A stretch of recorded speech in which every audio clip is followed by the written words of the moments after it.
असर साहब आपका ये जो है ना फायर अलार्म सिस्टम रेडी है, सही है, हर चीज़ इंस्टॉल हो गई है इसकी, बेलें, स्मोक,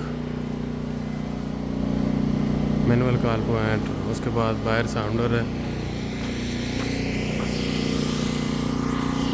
ये साउंडर भी इंस्टॉल हो गए सही। अब इसकी टेस्टिंग कर लेते हैं,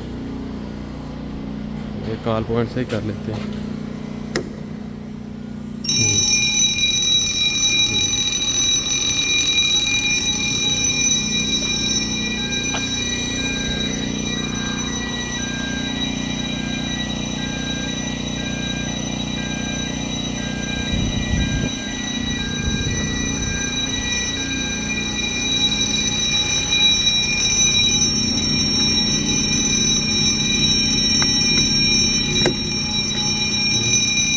उसके बाद ये इसका कोड है 1245, ओके।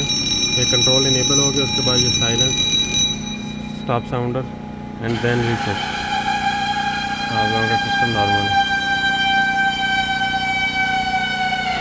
सिस्टम बिल्कुल नॉर्मल है।